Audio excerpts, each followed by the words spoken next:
Everyone, welcome back to my YouTube channel. ಎಲ್ಲರೂ ಹೇಗಿದ್ದೀರಾ? I hope ಎಲ್ಲರೂ ಚೆನ್ನಾಗಿದ್ದೀರಾ ಅಂತ ಭಾವಿಸ್ತಾ ಇವತ್ತಿನ ವಿಡಿಯೋ ಶುರು ಮಾಡ್ತಾ ಇದ್ದೀನಿ. ಇವತ್ತು ಬುಧವಾರ, ಸೊ ಹಬ್ಬ ಬೇರೆ, ದಸರಾ ಹಬ್ಬ. ತಮ್ಮೆಲ್ಲರಿಗೂ ದಸರಾ ಹಬ್ಬದ ಹಾರ್ದಿಕ ಶುಭಾಶಯಗಳು. ತಾಯಿ ಚಾಮುಂಡೇಶ್ವರಿ ಎಲ್ಲರಿಗೂ ಒಳ್ಳೆ ಆಯುಸ್ಸು ಆರೋಗ್ಯ ಕೊಟ್ಟು ಕಾಪಾಡಲಿ ಅಂತ ಕೇಳ್ಕೊಳ್ತೀನಿ.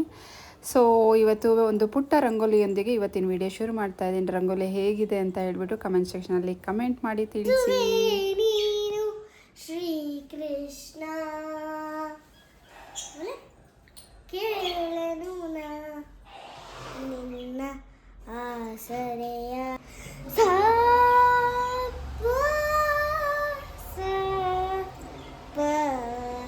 ಸರಿ ಗರಿ ಸಪದ ಗಾಮ ಗರಿ ಸರಿ ಸ. ಸೊ ಇನ್ನಿವತ್ತು ಟಿಫನ್ಗೆ ಅವಲಕ್ಕಿ ಒಗ್ಗರಣೆ ಹಾಕೋಣ ಅಂತ ಹೇಳಿಬಿಟ್ಟು ಅವಲಕ್ಕಿನ ನೆನೆಸಿಟ್ಟಿದ್ದೀನಿ. ಒಂದೆರಡು ಸತಿ ತೊಳೆದು, ಕ್ವಿಕ್ಕಾಗಿ ಬೇಗ ಆಗುತ್ತಲ್ಲ, ಕೆಲಸ ಜಾಸ್ತಿ ಇರುತ್ತೆ. ಹಾಗಾಗಿ ಅವಲಕ್ಕಿ ಮಾಡೋಣ ಅಂತ ಪ್ಲ್ಯಾನ್ ಮಾಡಿಕೊಂಡು ಅಷ್ಟರಲ್ಲಿ ಅವಲಕ್ಕಿ ನೆನೆಯಷ್ಟರಲ್ಲಿ ನಾನು ಅದಕ್ಕೆ ಏನೇನು ಬೇಕೋ ಎಲ್ಲ ಇಂಗ್ರೀಡಿಯೆಂಟ್ಸ್ನು ಕಟ್ ಮಾಡಿ ಇಟ್ಕೊಂಡಿದ್ದೀನಿ. ಸೊ ಕೊತ್ತಂಬರಿ ಸೊಪ್ಪು, ಒಂದು ಮೀಡಿಯಮ್ ಸೈಜ್ ಆನಿಯನ್, ಹಾಗೆಯೇ ಒಂದು ಮೀಡಿಯಮ್ ಸೈಜ್ ಆ್ಯಪಲ್ ಟೊಮೊಟೊನ ಈ ರೀತಿ ಚಿಕ್ಕ ಚಿಕ್ಕದಾಗಿ ಕಟ್ ಮಾಡಿ ಇಟ್ಕೊಂಡಿದ್ದೀನಿ. ಸೊ ಇನ್ನೂ ಹಸಿಮೆಣಸಿನಕಾಯಿನ ಕಟ್ ಮಾಡಿ ಇಟ್ಕೋಬೇಕು. ಅದನ್ನು ಆಮೇಲೆ ಕಟ್ ಮಾಡಿ ಇಟ್ಕೊಳ್ಳೋಣ ಅಂತ ಹೇಳ್ಬಿಟ್ಟು ಈ ಮೂರನ್ನ ಫಸ್ಟು ಕಟ್ ಮಾಡಿ ಇಟ್ಟಿದ್ದೀನಿ. ಬಿಕಾಸ್ ಜಾಗ ಇಲ್ಲ, ಹಾಗಾಗಿ 1 by 1 ಆ್ಯಡ್ ಮಾಡಿದ್ಮೇಲೆ ಹಸಿಮೆಣಸಿನಕಾಯಿನ ಕಟ್ ಮಾಡ್ಕೊಳ್ಳೋದು ಅಂತ ಹೇಳ್ಬಿಟ್ಟು. ಸೊ ನನ್ನ ಹಸ್ಬೆಂಡ್ಗಂತೂ ತುಂಬ ಅಂದರೆ ತುಂಬಾ ಇಷ್ಟ. ಅವಲಕ್ಕಿ ಈ ರೀತಿ ಒಗ್ಗರಣೆ ಮಾಡಿ ಕೊಟ್ಟರೆ ತಿಂತಾರೆ. ಬಾಕ್ಸ್ಗೂ ಕೂಡ ಎತ್ಕೊಂಡು ಹೋಗ್ತೀನಿ ಅಂತ ಹೇಳ್ಬಿಟ್ಟು ಸೊ ಉಳ್ದಿರೋಂಥ ಬಾಕ್ಸ್ಗೂ ಕೂಡ ಹಾಕಿದೆ. ನಾನಂತೂ ಅವಲಕ್ಕಿ ಇಷ್ಟ ಇಲ್ಲ, ಹಾಗಾಗಿ ನಾನು ರಾಗಿ ಗಂಜಿ ಮಾಡಿಕೊಂಡು ಕುಡಿದೆ.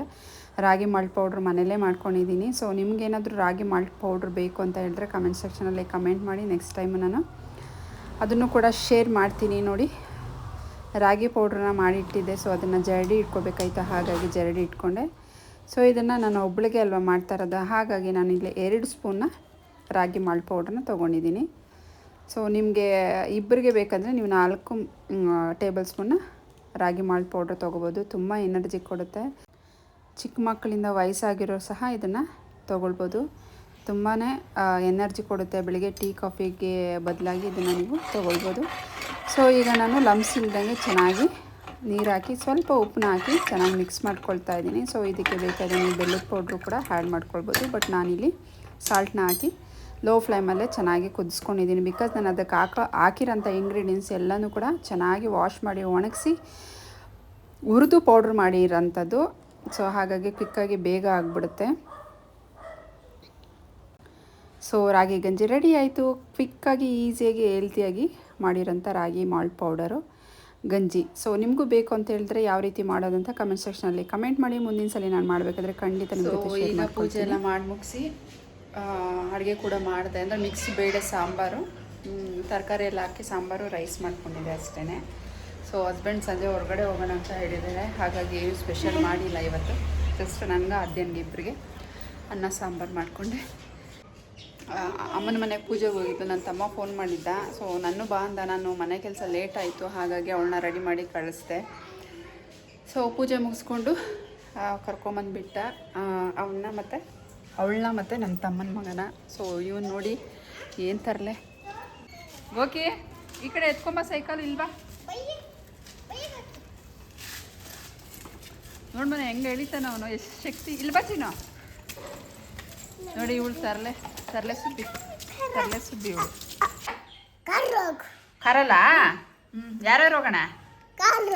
ಅಲ್ಲ ಯಾರ್ಯಾರು ಹೋಗೋದು ಕಾರಲ್ಲಿ? ನೀನು, ಆಮೇಲೆ ಹಾಂ ಹಾಂ ಹಾಂ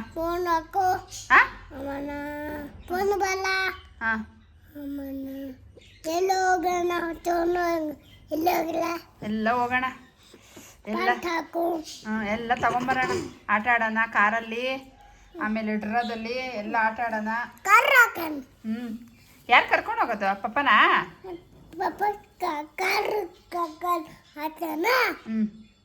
ಕಾಸು ಪೆಟ್ರೋಲ್ಗೆ ಕೊಡ್ತೀಯಾ? ಕೊಡು. Thank you. ನೀನು ಪಚಂಬಾರ್ದು, ಜಿಜ್ಜಿ ಮಾಡಬಾರ್ದು, ಓಕೆನಾ? ಸೊ ಈಗ ಸಂಜೆ 5:30 ಆಗಿದೆ. ಪೂಜೆ ಎಲ್ಲ ಮುಗಿಸ್ಕೊಂಡೆ, ದೀಪ ಎಲ್ಲ ಹಚ್ಚಿದೆ. ಸೊ ನಾನು ಅದೇ ರೆಡಿಯಾಗಿದ್ದೀವಿ. ಎಲ್ಲಿ ರೆಡಿಯಾಗಿದ್ದೀವಿ ಅಂತ ಹೇಳಿದ್ರೆ ಹಸ್ಬೆಂಡು ಇದು ನಮ್ಮ ಮನೆ ಹತ್ರ ಅಂದರೆ ನಾವಿರೋದು ಹೆಬ್ಬಾಳಲ್ಲಿ.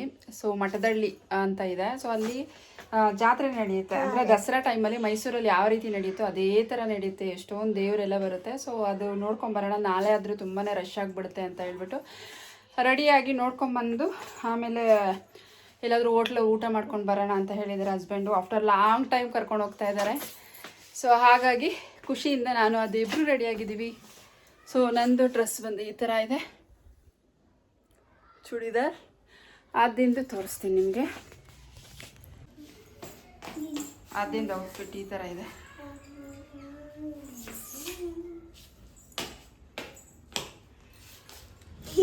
ಈ ಅಮ್ಮನ ಮೇಕಪ್ ನೋಡ್ರಪ್ಪ. ನೈಸ್. Go back. ಸೊ ಈ ಥರ ಇದೆ. ಹಸ್ಬೆಂಡ್ಗೋಸ್ಕರ ವೆಯ್ಟ್ ಮಾಡ್ತಾ ಇದ್ದೀವಿ. 6:30ಗೆ ಬರ್ತೀನಿ ಅಂತ ಹೇಳಿದ್ರು. ನಾವು ಬೇಗನೆ ಹಾಫ್ ಆನ್ ಅವರ್ ಬೇಗನೆ ರೆಡಿ ಆಗಿಬಿಟ್ಟಿದ್ದೀವಿ. So waiting for my husband. Finally husband ಬಂದರು. ಈಗ ಹೊರಡ್ತಾ ಇದ್ದೀವಿ. ನಾನು ಅದೇ ತುಂಬ ಅಂದರೆ ತುಂಬ ವೆದರ್ ಚಳಿ ಇತ್ತು, ಮಳೆ ಬರೋ ಥರ ಇತ್ತು. ಹಾಗಾಗಿ ಸ್ವೆಟ್ರೇನು ಬೇಡ, ಕಿವಿದೊಂದು ಹಾಕೋ ಅಂತ ಹೇಳ್ಬಿಟ್ಟು ಕಿವಿದು ಹಾಕಿದ್ದೀನಿ. ಬಿಕಾಸ್ ಅವಳಿಗೆ ಬೇಗ ಕೋಲ್ಡ್ ಅಟ್ಯಾಕ್ ಆಗಿಬಿಡುತ್ತೆ. ಹಾಗಾಗಿ ಎಲ್ಲೇ ಹೋಗ್ಬೇಕಾದ್ರೂ ಕಿವಿಗೆ ಸ್ವೆಟ್ರ್ ಕಂಪಲ್ಸರಿ ಹಾಕಿರ್ತೀನಿ. ಸೊ ಈಗ ಹೋಗ್ತಾ ಇದ್ದೀವಿ. ಅರೌಂಡ್ 7:30 ಆಗಿದೆ. ನೋಡೋಣ, ಜಾತ್ರೆಗೆ ಹೋಗಿ ಆಮೇಲೆ ಹೋಟ್ಲಿಗೆ ಹೋಗೋಣ ಅಂತ ಹೇಳ್ಬಿಟ್ಟು ಹೋಗ್ತಾ ಇದ್ವಿ. ಮಳೆ ಬರೋ ಥರ ಇದೆ ಇವತ್ತು. ಸೊ ಲೆಟ್ಸ್ ಸಿ ಏನಾಗುತ್ತೆ ಅಂತ ಹೇಳ್ಬಿಟ್ಟು. ನೋಡಿ, ಫೈನಲಿ ಮಳೆನೇ ಬಂತು. ಸೊ ನಾವು ಫುಲ್ಲು ಜೋರಾಗೋಯ್ತು ಮಳೆ. ಹಾಗಾಗಿ ಆಟೋ ಸೈಡ್ಗೆ ಹಾಕ್ಬಿಟ್ಟು ಅಲ್ಲೇ ನಿಂತಿದ್ವಿ. ಮಳೆ ನಿಂತ ಮೇಲೆ ಹೋಗೋಣ ಅಂತ ಹೇಳ್ಬಿಟ್ಟು. ಬಿಕಾಸ್ ಬಟ್ಟೆ ಎಲ್ಲ ಗಲೀಜಾಗ್ಬಿಡುತ್ತೆ. ಈ ಕಡೆ ಸೈಡಲ್ಲಿ ಟಾರ್ಪಲ್ಲೂ ಕೂಡ ಕಟ್ಟಿರಲಿಲ್ಲ. ಬಟ್ಟೆ ಎಲ್ಲ ನೆಂದೋಗುತ್ತೆ, ಮಳೆ ನಿಂತ ಮೇಲೆ ಹೋಗೋಣ ಅಂತ ಹೇಳ್ಬಿಟ್ಟು. ಸೊ ಅಲ್ಲೇ ವೆಯ್ಟ್ ಮಾಡ್ತಾ ಇದ್ದೀವಿ. ಅವ್ರು ಕೊಡೋಕೆ ಒಂದು ವಾರ ಆಗ್ತದೆ. ಇಲ್ಲ ಮಳೆ ನಿಂತ ಮೇಲೆ ಹೋಗೋದಲ್ಲ ಇನ್ನೂ ನಾವು. ಸೊ ಮಳೆ ನಿಂತಿತು, ಡೈರೆಕ್ಟ್ ಹೋಟೆಲ್ಗೆ ಬಂದ್ವಿ. ದಸರಾ ಏನೋ ನೋಡೋಕ್ಕೆ ಹೋಗಿಲ್ಲ. ಯಾಕೆ ಅಂತ ಹೇಳಿದ್ರೆ ಫುಲ್ಲು ಮಳೆ ಅಲ್ವಾ, ಪಚ ಅಂತ ಆಯಿತು ರೋಡೆಲ್ಲ, ಟ್ರಾಫಿಕ್ಕು. ಸೊ ಹಾಗಾಗಿ ನೋಡೋಕ್ಕೆ ಕ್ಯಾನ್ಸಲ್ ಆಯಿತು ಫ್ರೆಂಡ್ಸ್. ನಮಗೇನು ಗೊತ್ತಿತ್ತು ಮಳೆ ಬರುತ್ತೆ ಅಂತ. ಇಲ್ಲಾಂದರೆ ಹೋಟ್ಲಿಗೆ ನಾವು ಲೇಟಾಗಿ ಬರ್ತಾಯಿದ್ವಿ. ಸೊ ಅರೌಂಡ್ 7:30 7:45ಗೆ ನಾವು ಹೋಟ್ಲಿಗೆ ರೀಚ್ ಆಗಿಬಿಟ್ವಿ ಅನಿಸುತ್ತೆ ಮೇ ಬಿ. ಸೊ ನಮ್ಮ ಆಟಿನಗರದಲ್ಲೇ RNR ಅಂತ ಫಸ್ಟ್ ಟೈಮು ಈ ಹೋಟ್ಲಿಗೆ ಹೋಗಿದ್ದು. ನಂದಿನಿಗೆ ಹೋಗೋಣ ಅಂತ ಪ್ಲ್ಯಾನ್ ಮಾಡಿದ್ದು ನಾನು ಆದ್ಯ. ಸೊ ಹಸ್ಬೆಂಡ್ ಯಾವಾಗಲೂ ಅಲ್ಲಿ ತಿಂತಾನೆ ಇರ್ತೀವಿ. ಬೇರೆ ಕಡೆ ರುಚಿ ನೋಡೋಣ, ಟೇಸ್ಟ್ ನೋಡೋಣ ಅಂತ ಹೇಳ್ಬಿಟ್ಟು RNR ಹೋಟ್ಲಿಗೆ ಬಂದ್ವಿ ಆಟಿನಗರಲ್ಲಿ. ಸೊ ಅಲ್ಲಿ ನಾವು ಬರೀ ಪ್ಲೈನ್ ಕುಷ್ಕ ಅಂದರೆ ಬಿರಿಯಾನಿ ರೈಸ್ ಅಂತ ಹೇಳ್ತಾರಲ್ವ, ಅದು ಮತ್ತು ಕಬಾಬ್ ತೊಗೊಂಡ್ವಿ. ನೋಡೋಣ, ಬಿಕಾಸ್ ಹೊಸ ಹೋಟ್ಲು ಚೆನ್ನಾಗಿಲ್ಲ ಅಂದರೆ ಮತ್ತೆ ವೇಸ್ಟ್ ಆಗುತ್ತೆ ದುಡ್ಡೆಲ್ಲ ಅಂತ ಹೇಳ್ಬಿಟ್ಟು ಫಸ್ಟು ಬಿರಿಯಾನಿ ರೈಸ್ ಆ್ಯಂಡ್ ಕಬಾಬ್ನ ಆರ್ಡ್ರ್ ಮಾಡಿಕೊಂಡು ತಿಂದ್ವಿ. ತುಂಬಾ ವರ್ಸ್ಟಾಗಿತ್ತು ಎಕ್ಸ್ಪೀರಿಯೆನ್ಸು. ಚೆನ್ನಾಗೇ ಇರಲಿಲ್ಲ ಫ್ರೆಂಡ್ಸ್. ಮನೆಯಲ್ಲೇ ಎಷ್ಟು ಸಖತ್ತಾಗಿ ಮಾಡ್ತೀವಿ ನಾವು ಬಿರಿಯಾನಿ, ಚೆನ್ನಾಗಿರಲಿಲ್ಲ. ಸೊ ಇನ್ನೇನು ಮಾಡೋದು ಅಂದ್ಬಿಟ್ಟು ತಿಂದ್ಬಿಟ್ಟು ಸರಿ ಹಾಗೆ ದಸರಾಗೆ ಆಚೆಯಿಂದ ನೋಡೋಣ ಅಂತ ಹೇಳ್ಬಿಟ್ಟು ಸೊ ಹೋಗ್ತಾ ಇದ್ದೀವಿ. ನೋಡಿ, ನಂದಿನಿ ಹೋಟೆಲಲ್ಲಿ ಯಾವ ರೀತಿ ಮಾಡಿದ್ದಾರೆ, ಕೇಸರಿ ಬಿಳಿ ಹಸಿರು. ಸೊ ನೋಡಿ, ಆಚೆಯಿಂದ ನೋಡೋಣ. ಊಟನೂ ಮಾಡಿ ಮುಗಿಸಿದ್ವಿ. ನಾವು ಊಟ ಮಾಡಿ ಮುಗಿಸೋಷ್ಟರಲ್ಲಿ ಮಳೆ ಕೂಡ ಸ್ಟಾಪ್ ಆಗಿತ್ತು. ಸರಿ ಅಂತ ಹೇಳ್ಬಿಟ್ಟು ಆಚೆಯಿಂದನೇ ಒಂದು ರೌಂಡ್ ಹಾಕ್ಕೊಂಬರೋಣ ಅಂತ ಹೇಳ್ಬಿಟ್ಟು ಹಸ್ಬೆಂಡು ಆಚೆಯಿಂದನೇ ನೋಡಿ ಅಂತ ಹೇಳ್ಬಿಟ್ಟು ತೋರಿಸ್ಕೊಂಡು ಹೋಗ್ತಾ ಇದ್ದಾರೆ.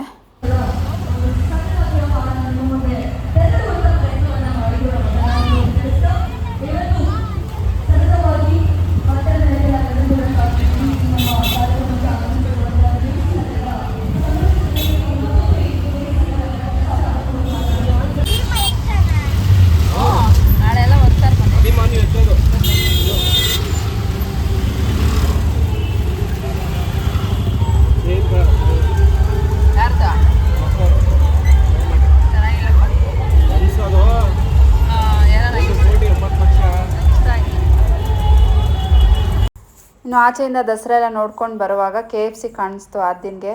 ಸೊ ಹಾಗಾಗಿ ನನಗೆ KFC ಬೇಕು ಅಂತ, ಎಷ್ಟೋ ತಿನ್ನೋ ಥರ KFC ಬೇಕು ಅಂತ ಹಠ ಮಾಡಿದ್ಲು. ಸರಿ ಅಂತ ಹೇಳ್ಬಿಟ್ಟು ನಾನು ಹಸ್ಬೆಂಡ್ ಹೋದ್ವಿ. ಸೊ ಅಲ್ಲಿ ಬುಕ್ ಮಾಡ್ತಾ ಇದ್ದೀವಿ.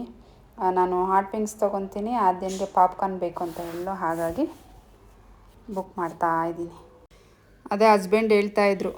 ಸೊ ಒಂದು 4 ಪೀಸು ಪಾಪ್ಕಾರ್ನ್ಗೆ 4 ಪೀಸು ಹಾಟ್ ವಿಂಗ್ಸ್ಗೆ 270 rupees ಆಗೋಯಿತು. ಸೊ 1 kg ಚಿಕನ್ ತಂದಿದ್ರೆ 2 ಟೈಮ್ 3 ಟೈಮ್ ತಿನ್ಬೋದಾಗಿತ್ತು ಅಂತ ಹೇಳ್ಬಿಟ್ಟು ಹೇಳ್ತಾಯಿದ್ರು. ಸೊ ಮನೇಲಿ ಯಾವಾಗಲೂ ಮಾಡ್ಕೊಂಡು ತಿಂತೀವಲ್ವ, ಹೊರಗಡೆ ಅಪರೂಪ ನಾವು ಬರೋದು. ಸೊ ಹೇಗೋ ನೀವು ಅಪರೂಪಕ್ಕಲ್ವ ಕೊಡಿಸೋದು ಅಂತ ಹೇಳ್ಬಿಟ್ಟು ಬಿಲ್ಲಿಂಗ್ ಮಾಡಿ, ಸೊ ಈಗ ವೆಯ್ಟ್ ಮಾಡ್ತಾ ಇದ್ದಾರೆ ಐಟಮ್ ರಿಸೀವ್ ಮಾಡ್ಕೊಳ್ಳೋಕ್ಕೆ. ಆವತ್ತು ಹಬ್ಬ ಇರೋದ್ರಿಂದ ತುಂಬಾ ರಶ್ ಇತ್ತು. ಹೋಟೆಲ್ಸ್ ಆಗಿರ್ಬೋದು, KFC ವೆಯ್ಟಿಂಗ್ ಲಿಸ್ಟಲ್ಲೇ ಇದ್ವಿ. ಸೊ ಇನ್ನು KFC ಎಲ್ಲ ತಿಂದ್ಕೊಂಡು ಜ್ಯೂಸ್ ಕುಡ್ಕೊಂಡು ಮನೆ ಕಡೆ ಹೊರಟು ಬಂದ್ವಿ. ಸೊ ಈ ವಿಡಿಯೋ ಸ್ವಲ್ಪನಾದರೂ ನಿಮ್ಗೆ ಇಷ್ಟ ಆಯಿತು ಅನಿಸಿದ್ರೆ ಪ್ಲೀಸ್ ಸಬ್ಸ್ಕ್ರೈಬ್ ಮಾಡಿ, ಲೈಕ್ ಮಾಡಿ, ಶೇರ್ ಮಾಡಿ, ಸಪೋರ್ಟ್ ಮಾಡಿ. ನಿಮ್ಮ ಸಪೋರ್ಟ್ ಖಂಡಿತವಾಗ್ಲೂ ನನಗೆ ಬೇಕು. ಪ್ಲೀಸ್ ಸಪೋರ್ಟ್ ಮಾಡ್ತೀರಾ ಅಂತ ಅಂದ್ಕೊಂಡು ಇವತ್ತಿನ ವಿಡಿಯೋ ಇಲ್ಲಿಗೆ ಎಂಡ್ ಮಾಡ್ತಾಯಿದ್ದೀನಿ. ಮುಂದಿನ ವಿಡಿಯೋದೊಂದಿಗೆ ಮತ್ತೆ ಸಿಗ್ತೀನಿ. ಅಲ್ಲಿವರೆಗೂ take care, love you all, bye.